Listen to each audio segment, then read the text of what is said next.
நாமல் ராஜபக்ச மேல் சேறு பூச சதித்திட்டம் சிஐடிக்கு திடீரென வந்த முறைப்பாடு. யாழ்ப்பாண சிறைச்சாலைக்கு மேலாக ட்ரோன் பறக்கவிட்டவர் சற்று முன்னர் கைது.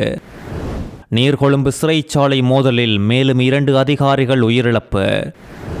மசாஜ் நிலையத்தில் நிஞ்சா வேடமணிந்த கும்பல் நடத்திய கொள்ளை. கொத்துரொட்டி முதல் கடலுணவு வரை சோறு கறி அனைத்துக்கும் இலங்கைக்கு கிடைத்த சர்வதேச பாராட்டு.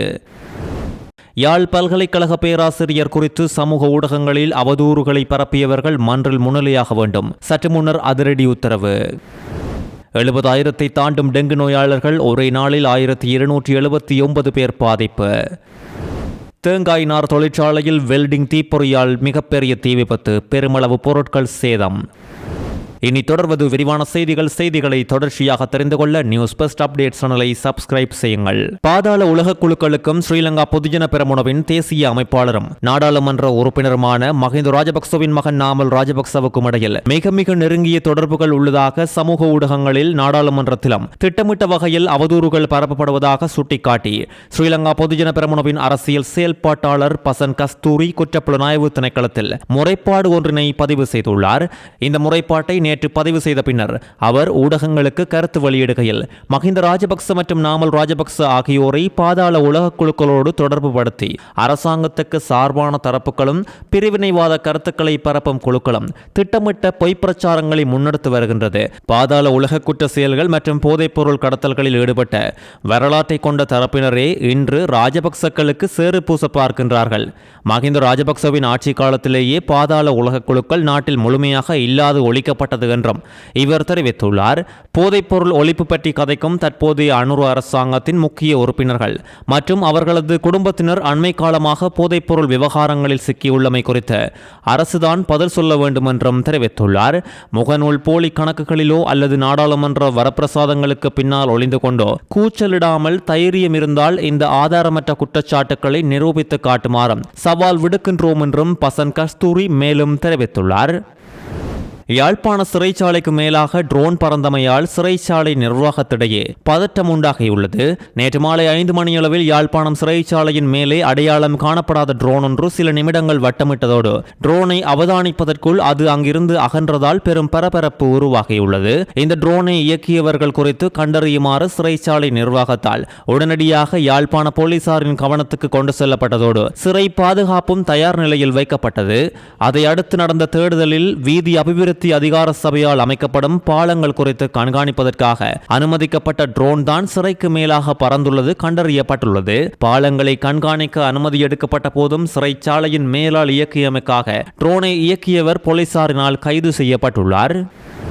கொழும்பு பொரலஸ்கமுவ பகுதியில் மசாஜ் நிலையம் ஒன்றுக்குள் நிஞ்சா வேடத்தில் முகமூடிகளோடு நுழைந்த கும்பல் ஒன்று அதன் உரிமையாளரை தாக்கி அவரிடமும் வெளிநாட்டு பெண்ணொருவரிடமும் இருந்த பணம் மற்றும் பெறுமதியான பொருட்களை கொள்ளையடித்து தப்பியோடியுள்ளனர். சம்பவம் குறித்து சந்தேக நபர்களை கைது செய்வதற்கான விசாரணைகளை பொரலஸ்கமுவ போலீசார் ஆரம்பித்துள்ளதோடு போலீசாரின் தகவல் படி தாக்குதலின் போது மசாஜ் நிலைய உரிமையாளரின் களத்தில் இருந்த சுமார் 7 லட்சம் ரூபாய் பெறுமதியான தங்க சங்கிலி, 1,16,500 ரூபாய் பணம், தாய்லாந்து நாட்டை சேர்ந்த பெண்ணொருவரிடம் இருந்த 2,05,000 ரூபாய் பணமும் கொள்ளையடிக்கப்பட்டுள்ளது. மசாஜ் நிலையத்தில் இருந்த 8,50,000 ரூபாய் பெறுமதியான சொத்துக்களுக்கும் சேதம் விளைவிக்கப்பட்டதோடு தாய்லாந்தை சேர்ந்த பெண்ணொருவரையும் இலங்கையை சேர்ந்த 2 பெண்களையும் வேலையில் அமர்த்தி பப்ளியான கொழும்பு வீதியில் இந்த மசாஜ் நிலையத்தை நடத்தி வந்ததாக இதன் உரிமையாளர் முறைப்பாட்டில் வெளிப்படுத்தியுள்ளார். தான் நித்திரை கொண்டிருந்த போது பொருட்கள் சிதறும் சத்தம் கேட்டு கண் விழித்ததாகவும் உடனே தாய்லாந்து பெண் உறங்கியிருந்த அறைக்குள் பொல்லுகள் மற்றும் கத்திகளோடு சுமார் 10 பேர் கொண்ட கும்பல் புகுந்து தாக்கியதாகவும் அவர் வெளிப்படுத்தியுள்ளார்.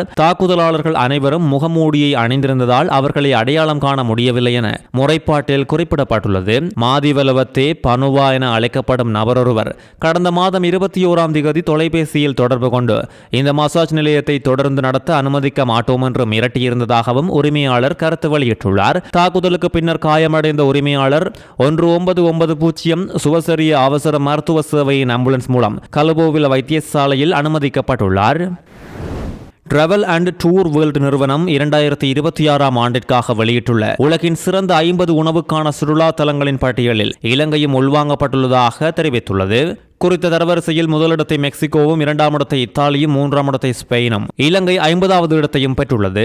உணவு கலாச்சார பாரம்பரியம், பிராந்திய உணவு வகைத்தன்மை, தெரு உணவு கலாச்சாரம், உள்ளூர் மூலப்பொருட்களின் பயன்பாடு, உயர்தன உணவுகள், நிலைத்தன்மை மற்றும் சுற்றுலா பயணிகளுக்கு கிடைக்கும் தனித்துவமான உணவு அனுபவங்கள் போன்ற பல காரணிகளின் அடிப்படையில் இந்த தரவரிசை தயாரிக்கப்பட்டுள்ளதாக டிராவல் அண்ட் டூர் வேர்ல்ட் நிறுவனம் தெரிவித்துள்ளது. ஐரோப்பா, ஆசிய பசிபிக் பிராந்தியம், அமெரிக்கா மற்றும் கரீபியன், ஆப்பிரிக்கா மற்றும் மத்திய கிழக்கு உள்ளிட்ட பிராந்தியங்களின் பல முன்னணி உணவு சுற்றுலா தலங்கள் இந்த முறை டாப் 50 பட்டியலில் இடம் பிடித்துள்ளது. பல நாடுகளைச் சேர்ந்த சுற்றுலா பயணிகளை தொடர்ச்சியாக கவர்ந்து வரும் இலங்கையில் நறுமணப் பொருட்கள், உள்ளூர் மூலப்பொருட்கள் மற்றும் பல்வேறு கலாச்சார உணவு மரபுகள் காரணமாக இலங்கை சுற்றுலா பயணிகளுக்கு ஒரு தனித்துவமான உணவு அனுபவத்தை வழங்கும் நாடாக உள்ளது என்று இந்த அறிக்கையில் சுட்டிக்காட்டப்பட்டுள்ளது.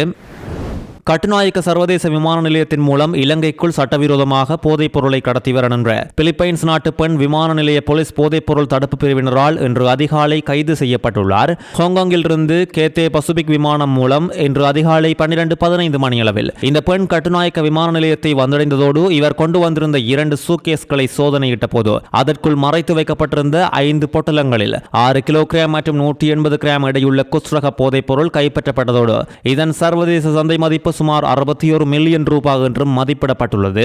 கைது செய்யப்பட்டுள்ளவர் 63 வயதுடைய பிலிப்பைன்ஸ் நாட்டு பெண் என்றும் கைது செய்யப்பட்ட சந்தேக நபரையும் அவர் கடத்தி வந்த போதைப் பொருள் கையிருப்பையும் நீர்கொழும்பு நீதவான் நீதிமன்றத்தில் இன்று ஆஜர்படுத்த நடவடிக்கை எடுத்துள்ளது. அம்பாறை மாநகர சபை எல்லைக்கு உட்பட்ட நவகம்பூர தொழிற்பேட்டையில் இருக்கும் தேங்காய் நார் தொழிற்சாலையில் உருவாகிய மிகப்பெரிய தீ விபத்தில் பெருமளவான சொத்துக்கள் சேதமடைந்துள்ளதோடு சம்பவம் அந்த பகுதியில் பெரும் பரபரப்பை ஏற்படுத்தியுள்ளது. நேற்று மாலை இந்த தீ விபத்து நவகம்பூர தொழிற்பேட்டையில் இயங்கி வரும் பிரபோத நிறுவனத்துக்கு சொந்தமான தேங்காய் நார் தொழிற்சாலையிலேயே உருவாகியுள்ளது. தொழிற்சாலையின் கதவொன்றை வெல்டிங் செய்யும் வேலையில் ஊழியர்கள் ஈடுபட்டிருந்த போது அதிலிருந்து சிதறிய தீப்பொறி அருகில் இருந்த தேங்காய் நார் மீது விழுந்ததை அடுத்து இந்த தீ ஏற்பட்டுள்ளதாக ஆரம்பகட்ட விசாரணைகளில் தெரிய வந்துள்ளது. தேங்காய் நார் மற்றும் உமிகள் இலகுவில் தீப்பற்றக்கூடியவை என்பதால் தீ சில நிமிடங்களிலேயே தொழிற்சாலை முழுவதும் வேகமாக பரவியுள்ளது. இதனால் அங்கிருந்த பெருமளவான தேங்காய் நார்கள் மற்றும் உமிகள் தீக்கிரைக்கு ஆகியுள்ளது. நீர்கொழும்பு சிறைச்சாலை மோதலில் காயமடைந்து கொழும்பு தேசிய வைத்தியசாலையில் சிகிச்சை பெற்று வந்த மேலும் 2 சிறைச்சாலை அதிகாரிகள் உயிரிழந்துள்ளனர். நேற்று மற்றும் இன்று அதிகாலை வேளையில் இந்த 2 அதிகாரிகளும் சிகிச்சை பலனின்றி உயிரிழந்ததாக போலீசார் உறுதிப்படுத்தியுள்ளனர். உயிரிழந்தவர்கள் 25 மற்றும் 39 வயதுடைய சிறைச்சாலை அதிகாரிகள் என அடையாளம் காணப்பட்டுள்ளதோடு இதோடு சேர்த்து நீர்கொழும்பு சிறைச்சாலை மோதலில் உயிரிழந்த சிறைச்சாலை அதிகாரிகளின் எண்ணிக்கை 10 உயர்வடைந்துள்ளது.